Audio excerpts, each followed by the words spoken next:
Le mal, la puissance. La pandémie est une mauvaise chose, voilà un point sur lequel il y a peu de discussion. Certes, il y a quelques voix pour déclarer que ce n'est pas un si grand mal que ça. On fait remarquer que les maladies existantes et les guerres toujours en action font beaucoup plus de morts. C'est un argument étrange, car il ne diminue en rien l'ajout d'une mortalité supplémentaire et jusqu'ici irrépressible, sans une mobilisation considérable et coûteuse à tous égards. D'autres soutiennent que le véritable mal se trouve dans la servitude volontaire d'une société qui ne veut que son bien-être et qui déclenche une dangereuse surprotection étatique et médicale.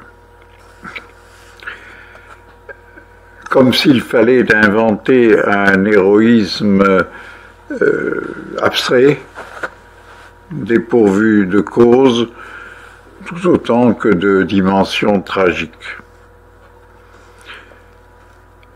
Bien sûr, personne ne nie que de graves questions de société, voire de civilisation, sont soulevées, ou plutôt sont soulignées par ce virus. Au contraire, on ne cesse pas d'en parler. Et le plus souvent, c'est le mot capitalisme qui revient au premier plan. De fait, on ne peut pas nier la responsabilité d'un système de production et de profit qui favorise une expansion continue des dépendances, voire des servitudes économiques, techniques, culturelles et existentielles. Le problème est que, le plus souvent, il semble suffire de prononcer le mot capitalisme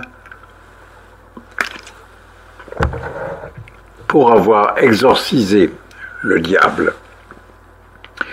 Après quoi réapparaîtrait un bon Dieu qui se nomme, par exemple, écologie,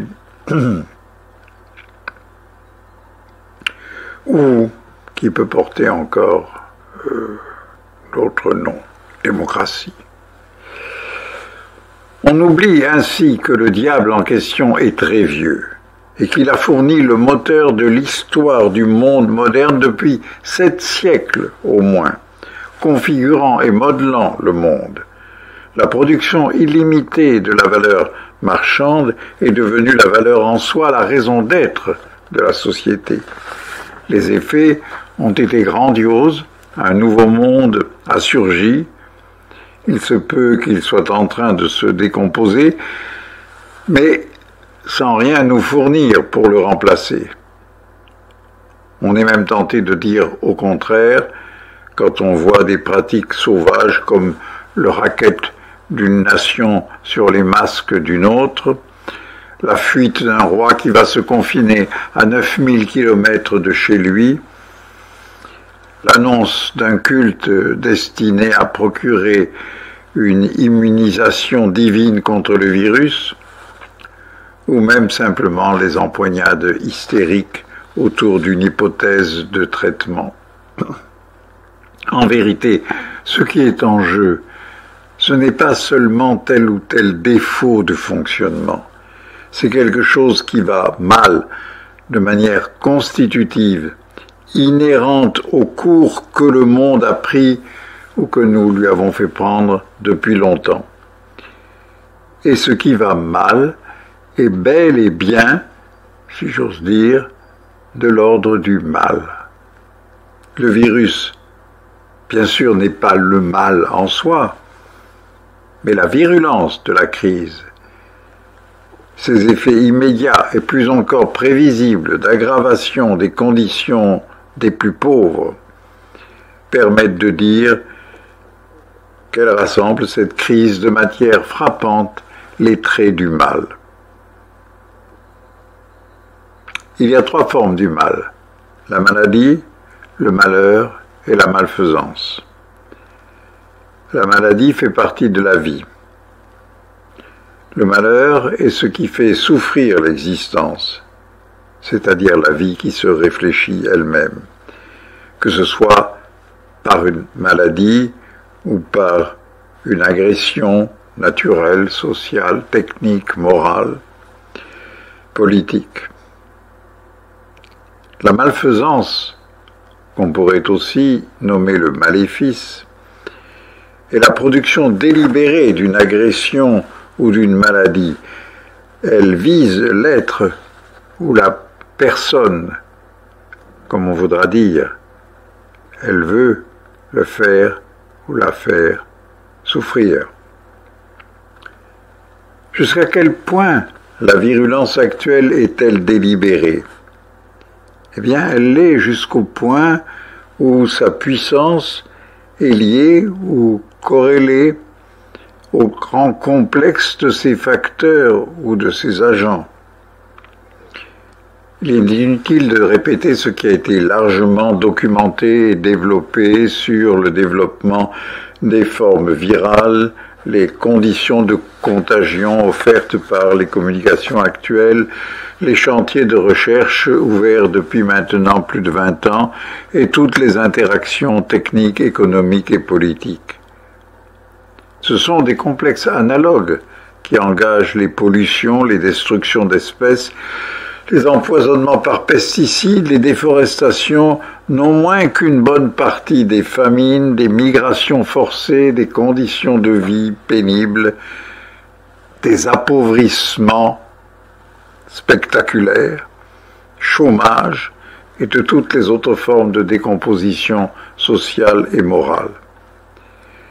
Et c'est aussi à la faveur des croissances techno-économiques que se sont développés d'une part les empires industriels et commerciaux, et d'autre part les emprises totalitaires des plus écrasantes jusqu'aux plus insidieuses, c'est-à-dire depuis les camps de toutes sortes jusqu'aux exploitations de toute nature, et pour finir jusqu'à l'épuisement de ce que on nommait politique. La crise sanitaire aujourd'hui ne vient pas par hasard après un siècle ou plus de désastres accumulés. Elle est une figure particulièrement expressive, bien qu'elle soit moins féroce ou moins cruelle que beaucoup d'autres, une figure du retournement de notre histoire.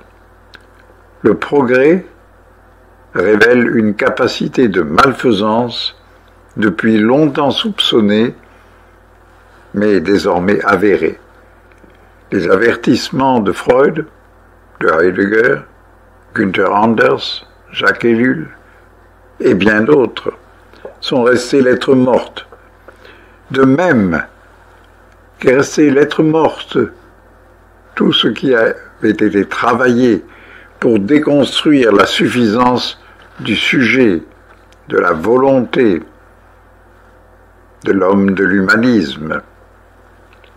Mais aujourd'hui, force est pourtant de reconnaître que l'homme fait le mal de l'humain et qu'il ne faut pas s'étonner si un philosophe peut écrire, comme le fait Mehdi Belhadj Kasem, le mal est le fait premier. Le mal a toujours été pour notre tradition un défaut réparable ou compensable par les soins de Dieu ou de la raison. Il a passé pour une négativité destinée à se supprimer ou à être surmonté. Or, c'est le bien de notre conquête du monde qui s'avère destructeur. Et pour cette raison précise qu'il est autodestructeur. L'abondance détruit l'abondance, la vitesse tue la vitesse, la santé abîme la santé, la richesse elle-même est peut-être à terme en train de se ruiner sans que rien pour autant n'en revienne aux pauvres. La question est donc comment en est-on venu là? Il y a sans doute un moment à partir duquel ce qui avait été une conquête du monde, de ses territoires, de ses ressources, de ses forces, s'est transformé en création d'un nouveau monde. Non seulement au sens où cette expression a jadis désigné l'Amérique, mais au sens où le monde est devenu littéralement la création ex nihilo de notre technoscience, qui en serait donc le Dieu. Cela s'appelle la toute-puissance. Depuis Averroès, la philosophie connaît les paradoxes de la toute-puissance et la psychanalyse, elle, en connaît l'impasse hallucinatoire et ou paranoïaque.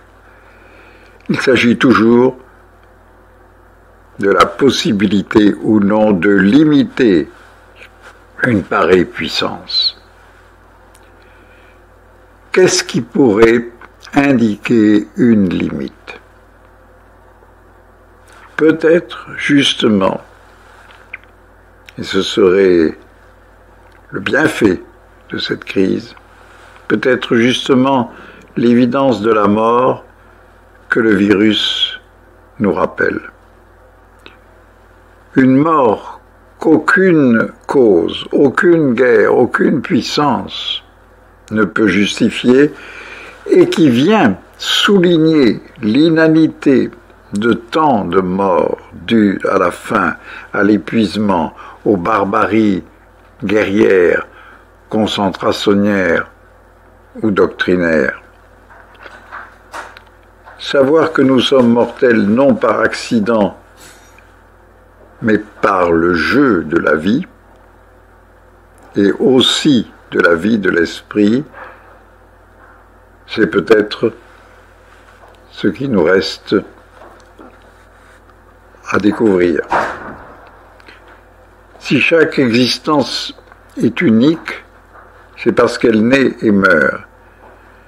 Et c'est parce qu'elle se joue dans cet intervalle qu'elle est unique. David Grossman a écrit tout récemment, à l'occasion de la pandémie, de même que l'amour incite à distinguer un individu au milieu des masses qui croisent nos existences, de même la conscience de la mort provoque en nous le même sentiment. Or, si le mal est manifestement lié dans ses effets aux inégalités vertigineuses des conditions, rien peut-être ne donne un fondement plus clair à l'égalité que la mortalité.